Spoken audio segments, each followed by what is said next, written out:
ফের ভিন রাজ্যে মালদার পরিযায়ী শ্রমিকের রহস্য মৃত্যু। মৃত শ্রমিকের নাম আলমগীর আলম, বাড়ি মালদার হরিশ্চন্দ্রপুরের মশালদহ বাজারে।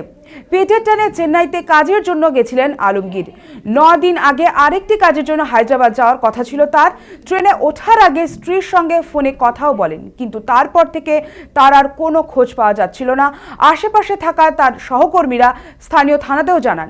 8 দিন নিখোঁজ থাকার পর চেন্নাইয়ের যে স্টেশনের কাছাকাছি রেল লাইনের ধারে জঙ্গল থেকে আলমগীরের ক্ষত বিক্ষত দেহ উদ্ধার হয়। খবর আসতেই কান্নায় ভেঙে পড়ে স্ত্রী ও পরিবারের লোকেরা। আলমগীরের উপর নির্ভর ছিল সমস্ত সংসার। পরিবারের একমাত্র রোজগারের মৃত্যুতে এখন তারা অথই জলে। অপরদিকে ঘটনা নিয়ে শুরু হয়েছে রাজনৈতিক চর্চা। ঘটনাটি তদন্ত করছে পুলিশ।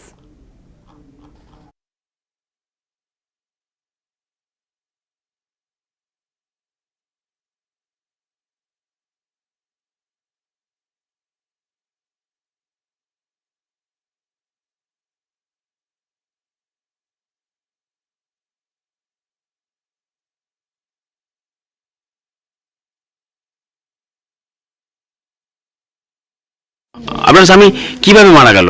কি হয়েছিল ওখানে? কাজে গিয়েছিল ওখানে। কোথায় কাজ করছিল? ওখান থেকে পেরমিট নিয়ে এনেছে ঠিকাদারের কাছ থেকে। অন্য হায়দ্রাবাদ যাচ্ছিল। আমার সাথে 5টার আগে ফোন করেছিল, 4:45টার সময় কথা বলেছি যে ওখানে গেল। আমি ফের বললাম কি টাকা পয়সা আছে? হ্যাঁ আছে, এত টাকা। তো আমাকে এখানে পাঠাইলে তো আমাকে দেবে না কিছু, আমাকে কিছু দিতে, আমি খরচ করতাম ওখানে যাবো। তো বলছি ঠিক আছে, সকালে পৌঁছবো তখন ছাড়বো, টাকা পাঠাবো। রেল লাইনের ধারে পড়ে আছে, কী হয়ে গেছিলো। হ্যাঁ, রেল লাইনের নিচে ওখানে জঙ্গল আছে, সব কিছু আছে, জঙ্গল মেলায় রকম। আপনারা তো জানেনই এখন রাজ্যের কি পরিস্থিতি। দেশে কাজের অভাব, রাজ্যে কাজের অভাব। কাজের সন্ধানে, গরিব ছেলে যেহেতু, কাজের সন্ধানে বাইরে কাজ করে খায়, সংসার চালায়। এবার বাইরে গিয়েছিল গত 1.5 মাস আগে, মানে চেন্নাইতে কাজ করার পর ওখান থেকে একটু ভালো কাজের আশায় ওখান থেকে হায়দ্রাবাদ যাচ্ছি। চেন্নাই থেকে এবার সেখানে যাওয়ার দিন প্রায় কথাও হয়েছে, ট্রেনে ওঠার সময় কথা হয়েছে। এবার ট্রেনে যাওয়ার সময় রাস্তাতে, ট্রেনের মধ্যে ওর সাথে কি ঘটনা ঘটে আমরা সেটা সঠিক জানতে পারি না। এবার খোঁজাখুঁজি চলতে গত 7-8 দিন পরে তার মৃতদেহ রেল লাইনের ধার থেকে উদ্ধার হয়। সেটা আমরা আরপিএফের ক্যাম্পে গিয়ে আমরা জানতে পারি। 100 দিনের কাজ বন্ধ করে শ্রমিকদের বিপাকে ফেলেছে বিজেপির সরকারই।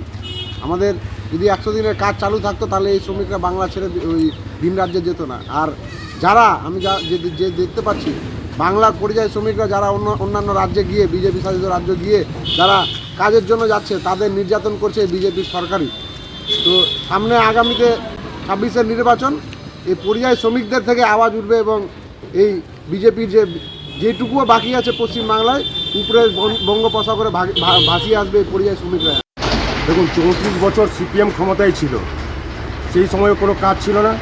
সিপিএম এই রাজ্যটাকে পুরো খোকলা করে দিয়েছে, বেকারত্ব বাড়িয়ে দিয়েছিল।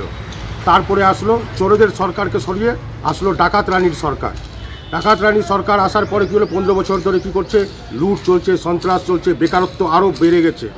যখন রাজ্যের মধ্যে কোনো কাজ নেই তো কী করবে বেকার যুবক যুবতীরা? কী করবে? ভিন রাজ্যে কাজ করতে যাচ্ছে।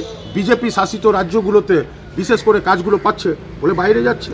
বাইরে গিয়ে যদি এই রাজ্যে যদি কাজ না থাকে তাহলে বাইরে স্বাভাবিকভাবে যাবে। এখন খুন হয়েছে কি খুন হয়নি তো সেটা ওখানকার পুলিশ তদন্ত করে দেখবে।